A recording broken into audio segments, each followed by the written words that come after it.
My name is Anna and I run with my partner Joe Ethical Pets. Today is our first birthday of being in business, so we're quite happy. So I bought an apron to celebrate. I'd entitled this talk, Are Vegan Pet Foods Healthy? But actually that question gets a bit boring after a while because the main issue is lack of research. The first thing I would like to point out about the question of health is that there is no evidence that vegan pet food is harmful, whereas there is stacks of evidence that various meat foods are harmful. That's partly to do with the lack of research, but still, don't ever assume that meat food is healthy just because it has meat in it. I'm going to divide my talk into three parts. The first part will be about preconceptions and philosophy, kind of what our instincts are, what we think natural means, what's necessary for an animal, and a little bit about nutritional requirements. The second part will be about science. We'll talk about dogs and veganism, cats and veganism, and what happens if it goes wrong and we fail and we don't meet the criteria needed to keep our dog healthy. And the last part will be about the bigger picture and the future of veganism in animals, including pitfalls and progress, and disagreeing with other people, which is not actually my favourite thing to do. Okay, so first of all, let's just talk a little bit about what our instincts are. I think a good example of a long-held belief and instinct is that cats eat tuna and drink milk. We are starting to understand as a wider society, not just as vegans, that this is a bit weird. The first page of the Wikipedia article on tuna says, a tuna is a saltwater finfish. I would love to meet the cat which goes swimming in the sea, or swimming at all. And another point is that, as we may know as vegans, humans are an exception in the natural world for continuing to consume milk. So the thing about animals, humans and non-human animals is that the most natural thing we do with food is eat what tastes good. Now for humans this is becoming a huge problem because MSG tastes good and massive amounts of fat taste good. Just to examine where this comes from, why do we think cats eat tuna and milk? Mostly it's many years of cats eating this unnatural food because it tastes good. And there's I've got a great picture of, it's an old advert from 110 years ago with a milk separating machine. It's like got a wheel and a cog and a lady and a dress. And there's a little cat there trying to get at the milk. And this is, over 100 years we've been advertising this. And we have this advert from, is it Cravendale, with the cats trying to control the milkman? This still prevails today, despite the fact that we know that it's not really good for cats to have milk. Another belief, for example, more complicated, could be that vegan pet food is less nutritious. So I've used the word nutritious specifically. That's not to do with health, that's specific with nutrients. So again from Wikipedia, we have nutrition is the provision to cells and organisms of the materials necessary in the form of food to support life. Just to read something else, here's a quote from online. Nutrients and high quality ingredients are both important in pet food. However, high quality nutrients are especially vital because the body absorbs nutrients and not ingredients. Now that may sound like vegan propaganda, but actually it's from the Hills website. So even these horrendously unethical companies agree that the animal absorbs the nutrients rather than the ingredients. So this point about ingredients versus nutrition is really key in the vegan debate. So another point, again referring back to my initial point about nutrition, is that the diet of an organism is what it eats, is largely determined by the perceived palatability of foods. So just to reiterate, again, naturalness and palatability are very linked. So why do we think that vegan pet foods are less nutritious? It's very interesting because it doesn't make a lot of sense actually. For example, dog foods, the one big study that we have on vegan dog foods, the food used was made by Pedigree and tested in when animals have to travel abroad and they have to be in confinement for a while because of rabies, it was tested in there to check that they absorb the nutrients. And yet, Pedigree say nothing about this. Pedigree have designed a vegan food, used a vegan food, tested to make sure that it's acceptable to the dogs and palatable to the dogs. And if you ask Pedigree, are vegan pet foods nutritious, they would almost certainly say no, which I think is quite strange.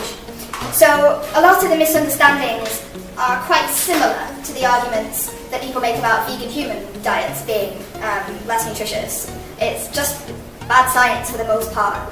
Not to say that there are no questions for animals, but yeah. Okay, so my point about these assumptions is that we should question our assumptions rigorously because they may be wrong, inaccurate or illogical. And once you start questioning, things get different, complicated really quickly, just on a logical level. So just because we've taken the time to question meat and vegan food for pets, it doesn't mean that we agree or disagree. It just means we've given it the time that it deserves. So it's of course worth questioning. It's definitely worth having a go and having a look. Dogs need meat to keep them strong and healthy. This one is really shown, at least in the short term, to be untrue. We'll talk about that later. Cats are obligate carnivores, so they insert plot sites here. My favourite one is they'll die if they don't have meat. I'm like, okay, my cat's still alive. So unless they're zombies or vampires, you know, I don't want that. Another example is dogs and cats prefer to eat meat, that they choose meat actively. This is not my experience at all. And something that actually came up the other day is that when you sell pet food, you come to realise how much stuff they have to put in a meat kibble to make a cat eat it. The vegan cat food has brewer's yeast and a little bit of seaweed, and the cats love it. I mean, what does this say about the meat food versus the vegan food? I'm not saying that this is the answer, but to me, if you have to soak a meat food in some kind of crazy digest made from half metabolized chicken feet, and the vegan food just put a little bit of brewer's yeast on and they like it, that does not say to me that cats prefer meat. Another one is that meat food is always healthier than vegan food. This one's really not true. My favourite gross factoid is that in America, the FDA, the Federal Drug Association, did this big study where they analysed what was in dog food and cat food, and they found the euthanizing solution that is used to put animals down in rescue centres. The animals in these rescue centres have been rendered into pet food. I mean, to me, that's, well, abhorrent anyway. Wouldn't happen in this country, I don't think. You would hope. Well, I mean, I think it helps that fewer animals are euthanized in sanctuaries in this country. In America, it's pretty widespread. But don't you think if there's not really a real difference between the cow and the dog, it's a dead animal? Yeah, I agree with you on that point, but it's the fact that the euthanizing solution was present. Yeah, I agree. Waste is an important issue, but the fact that I think it's sodium pentothal or something, it's what they use to euthanize your animal, that was actually present in the food.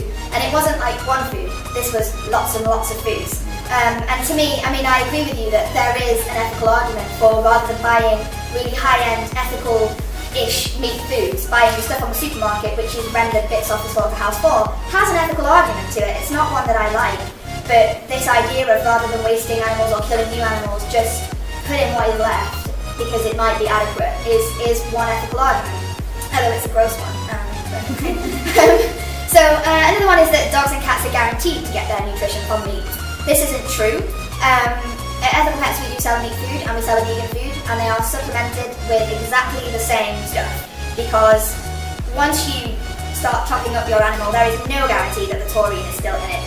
You know, a little bit of water here, a little bit of banging around there in the slaughterhouse, and it's fun. You know, it's fun because it just washes away. So again, if you buy a really cheap meat food from the supermarket, it probably doesn't have any natural taurine in it anymore. You're probably feeding your cat artificial taurine in exactly the same way as the vegan food. This counts for all foods. I mean, they even admit to how much they supplement with taurine and stuff, particularly with cats, and the same with the dog trace elements that they need. Another interesting one, which I'm going to talk about next, is this idea that it's wrong to impose your views on an animal who has no choice. So, what is natural for companion animals?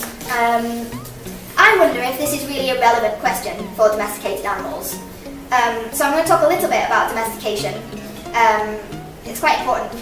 For starters, it's a very long process, not a single point. So dogs were domesticated a long time ago, quite fully, in a relatively short period of time, whereas cats have taken a long time to be domesticated. It means more than just tame. A domesticated animal may not be tame. For example, our cows and sheep may not be tame, but they are domesticated. And domestication is a genetically embedded change. It's not just a behavioural thing. It's something that is bred year after year into these animals. And indeed, it probably starts with a genetic difference in the first place. So some of these genetic differences include reproductive changes. If you look at your dogs being in season a couple of times a year, your hens laying eggs every day, that is the effect of domestication. Adaptations to a poorer diet is a big part of domestication. Metabolic dependency on humans for food. My favourite one is neoteny, which you can't pronounce, but that's basically, you know when you have your tiger in a zoo or wherever, and when it's a baby, you can play with it like a little Rottweiler or something, and it's fun, and then when it gets older, it take your arm off and kill you. That is because it's not domesticated. So with your dog, they basically maintain some of their child features until adulthood, which is where we get floppy ears from, cats pressing grapes, that's part of that. So some of the ones is a hereditary predisposition to trust in humans. This isn't like something we've taught them like we do with the wild elephants. It's something that is genetically encoded into our animals. And another one is the ability to breed for specific traits. So with dogs, we can pretty much, if we want to design a dog by breeding it with other dogs of certain traits, we can achieve that. I'm not saying we should, but we can. And this is some of the evidence why cats were domesticated later, because we have less control over cats' biology. And this is all from artificial selection. This is why this happens. So it's a bit like evolution, but it's controlled either consciously or unconsciously by humans. And this goes all the way back to Darwin. This is where his theories began, with an understanding of pets and domestication. To reiterate this difference, some wild animals, like elephants, can be tamed, but this is behavioural. They are not domesticated, they are wild. Farm animals can be domesticated, but they may not be tamed. Many domesticated animals, for example feral cats, become untamed over a few generations. However, they are still biologically domesticated, and we can see this when either themselves or their first generation offspring become like house cats almost immediately, because they have a genetic predisposition to like us. So, how did dogs get to this stage? Well, dogs were wolves.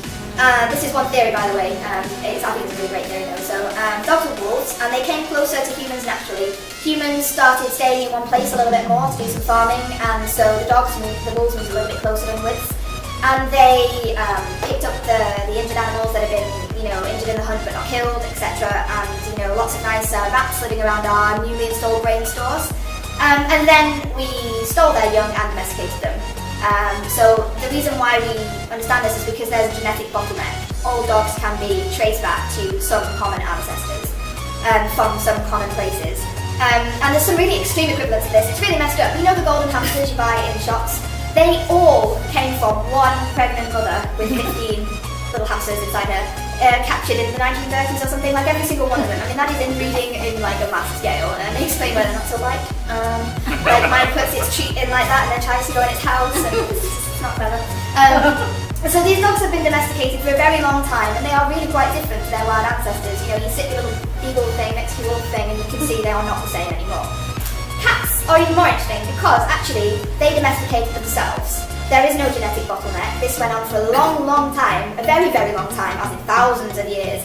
And the reason why there is no genetic bottleneck is because we had absolutely no use for them at all. They don't do anything. For example, they didn't genetically have them, historically have them as mouses, because they don't really catch that many mice. We get ferrets or dogs to do this for us. So basically they were tolerated or worshipped, depending on the area of the world. And so full domestication of cats is actually quite recent, like maybe 300, 400, 500 years rather than thousands.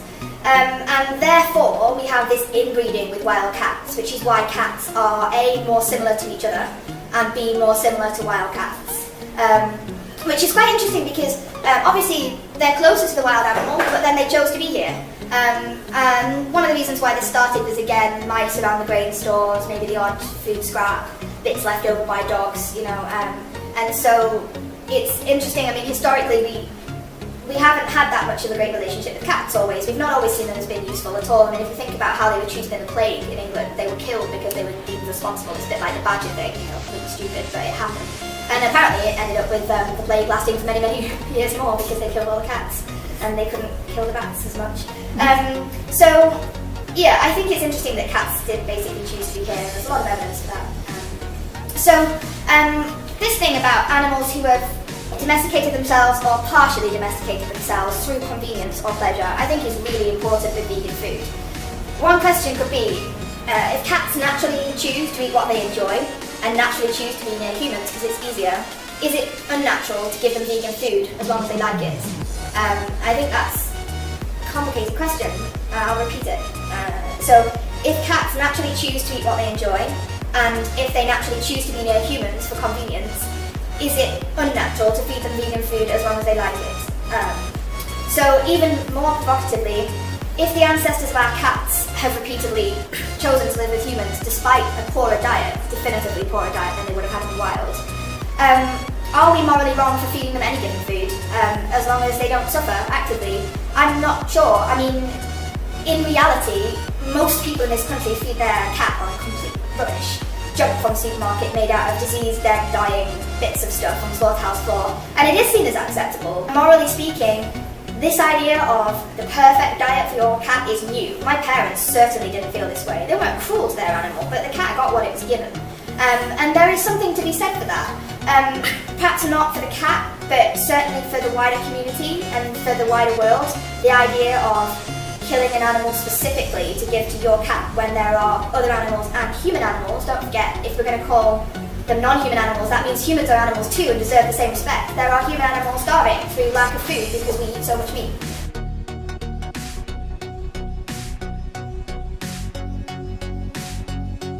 My slide here is brief. Nutrients are necessary, pleasure is necessary, which includes palatability, love, entertainment, medical. There are lots of things that are necessary for a cat, but I'll focus on nutrients.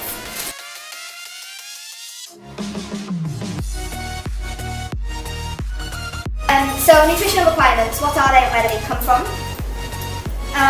So the minimum levels for nutrition are suggested or set by a governing body. They are inspired by research from pet companies, which is often closed, which I have a huge bug with. I think if you're going to research something scientifically, the public should be able to access that for free. And I don't see why I should trust science that I can't see either. I like to read my papers. Also, universities have done stuff, old stuff from like the 60s. I mean, I don't know if any of you know much about animal research, but animal research in the 60s and 70s made today's stuff look humane. I mean, one of the reasons why we know that taurine is necessary for animals is because they took and killed some day-old kittens, like unsuckled kittens. They never even had milk from their mother before they were killed, and that is the research which contributes to our nutritional requirements. So it's not happy medium, and it's not, nutritional requirements aren't a good thing for vegans, ethically speaking. In some ways we should ignore it all and refuse to partake in this. Thankfully, I think the situation has settled down now with animal testing in pet food, but it used to be horrific. So they are similar from country to country, but not at all the same. There is not one ideal nutritional setup for a cat. Some countries don't have any of these recommendations. The UK is under FEDIAF, and the USA is under AFCO. And these include proteins, minerals, vitamins, etc. But, interestingly, in the entire recommendation, the word carnivore is not mentioned at all. It's not considered to be relevant by our suggesting body. So I have a picture here of one of the charts, and it basically says, like protein this much per 100 grams, taurine this much per 100 grams, etc. And all of the vegan pet foods that we sell meet this criteria, and I have seen proof of that. So how do we know that a food is nutritious enough and meets those requirements? The first way is because it should be, based on the ingredients. We look at our ingredients, we figure out how much is in that, and we figure out how much should be in the pet food. However, the manufacturer might affect the levels as it does with meat food. So the next thing we can do is a lab analysis where we just, powder it all up, put it in a test tube and back. And that tells us what's in it. And that's the way that Benevo do theirs and Yarrow do theirs as well. That's pretty common. But what if they don't absorb those nutrients? What if they just poop them out? So the next thing we can do is examine the poop and see what's left over. If we have 100 micrograms of taurine in our poop, we know that they haven't absorbed that taurine at all. So the questions here are, how far should we take this research? Should we have animals in a lab like Mars do, and they don't kill them anymore, but they check to see what's in their poop? Is that really life for an animal to be kept in a box and fed and can taken away? I think it's awful. So there is another way to do this. For example, the big animal experiment with the pedigree food that I told you about, that told us about our dog food, was done in a pound for dogs who have been moved from country to country, and it was done in Australia where they have a lot of restrictions on animals moving from the country. Of course, whether or not it's right to do that to an animal is still a question, but at least you're not breeding animals specifically to test vegan food on. And also we need to consider the anecdotal evidence. I mean, for me, I have 4 cats and 2 dogs. They're all vegan and they're all fine. In fact, one of them's healthier than she was when she had me. And for me, my mum always says the proof is in the pudding. I think that's quite important too. And so we need to consider how vegan food should be tested and how far we are willing to pursue the possibility of harm from these vegan foods or not pursue. I think we have it about right with the lab analysis, by the way. That's my personal opinion. So now on to the part 2 in terms of science. The big study with dogs was by Dr. Wendy Brown. She got a pack of racing huskies in New Zealand, and half of them were fed a vegan diet and half of them were fed meat diet. And because they all do the same amount of work, so it's a really good way of testing. And they were all fine over the 9-week racing season plus 6 weeks of training beforehand. But obviously that's quite short term. But these are huskies doing big races. They're under a lot of stress, and they were all okay. So obviously we have to question these huskies racing. Is that ethical either? Would more studies like this be ethical? In medicine, where they have a placebo versus a medicine which they think works, the question is always: is it ethical to give someone who's ill a placebo? And obviously, as I said earlier, there's a lot of evidence of harm from meat foods, but no evidence of harm from veg foods. Cats are more complex, as we know. A couple of studies have shown that cats are fine within the bounds of the test taken. So basically, they've got a load of cats. One of these studies is by Nestle, one of them is by some independent people. I know Nestle. Nestle found that vegan cat food is healthy. Woohoo! It's crazy, isn't it? Nice of them to act on that knowledge. But basically they took some blood tests for this and that and the other, and they tested them, and they were all fine.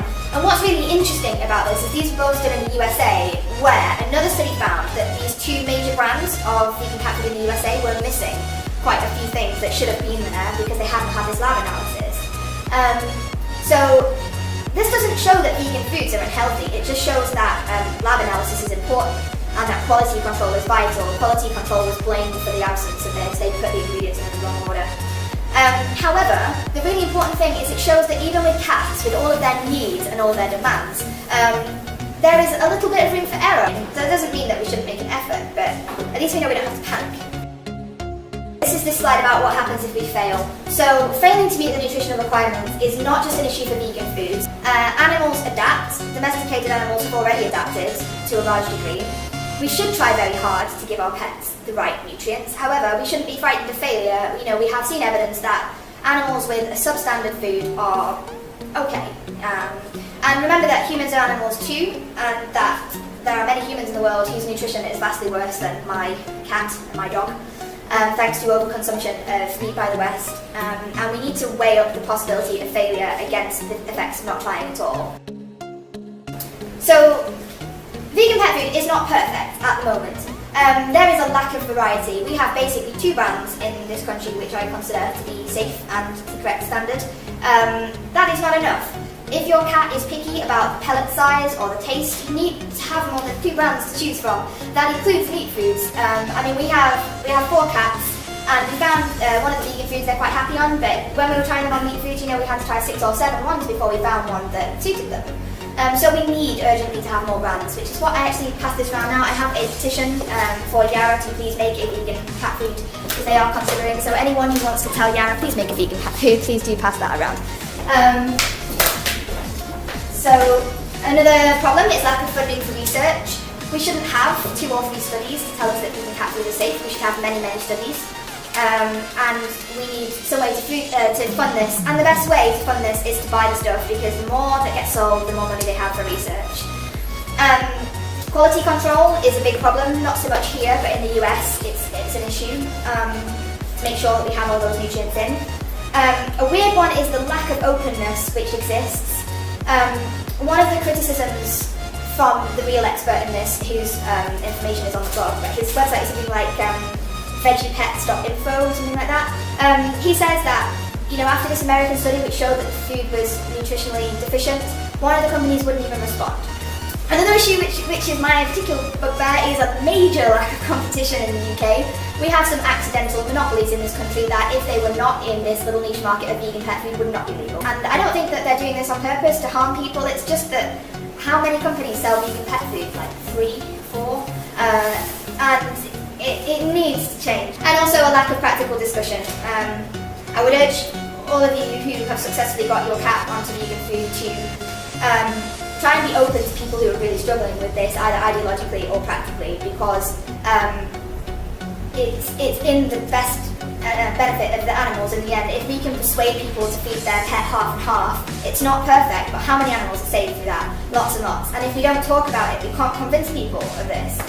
This slide is called The Bigger Picture, and basically I've said that whatever your verdict, whether or not you succeed in giving your cat or dog this vegan food, there will always be more ways to save animals. And I made a chart, I didn't finish it because I was ill, but basically I tried to list every single product that we sell and a few other theoretical products, for example the worst case scenario meat food and the worst case scenario vegan food, and then divide it up into companion animal life, farm animal life, wild animal life, lab animal life, human animal life, long-term environmental considerations, for example global warming, which will also kill animals and is killing animals right now. And I marked either black for not relevant, green for saves the animal, or red for actively harms the animal.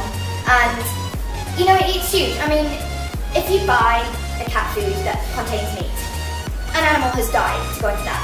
However, if it's organic, therefore animals in the rainforest are not dying for that food. And you know, this isn't like a willy-nilly kind of habitat destruction argument. They are, you know, there was a case recently where an orangutan was torched alive because they wanted it to move and it wouldn't move. You know, organic is not like a second-rate consideration for vegans. If you can buy organic, you are saving animals' lives by buying it. And that is important, especially with stuff like soya. And then, you know, if you look at lab animals, you can buy a meat food that may be killing animals in one place, but you are, if it's not tested, you are saving the life of another animal, or at least saving the suffering of another animal. And again, human animal life is important. By buying veggie food, you're not just buying a food which saves the life and health of companion animals and farm animals, but you're buying one which stops the suffering of humans who work in slaughterhouses. They are usually immigrants, they are usually poor, ill-educated and oppressed in a major way, which is not acceptable. And you know, I mean, the horrors, can you imagine that job, being forced to do that job every day? It messes with people, and there are studies which show that. And it's the same with, I mean, almost any given pet product that you choose, there is a way to save an animal's life by making a better choice. And some really good ways, I've got a list here. Okay, so, if you have a pet who won't eat vegan food, or you're unsure, you can save animals by feeding that pet only vegan treats. There aren't many dogs who won't have vegan treats. I've never met one. There's always one that suits them, and that saves the life of animals. You can save wild animals by feeding them organic. This may be little creatures in this country, or it may be orangutans in the rainforest and things. You can save lab animals by buying non-tested.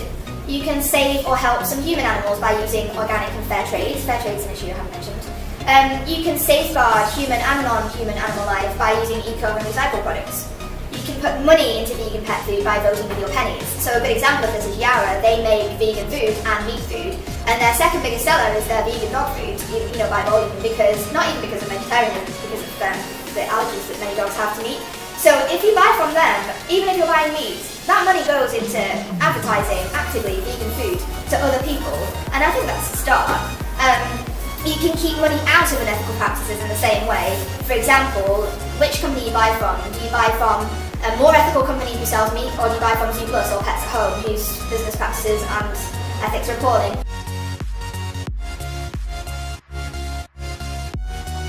And if you buy from Pets at Home, the money that you spend there is used to advertise IAMS, which is tested on animals. I mean, it's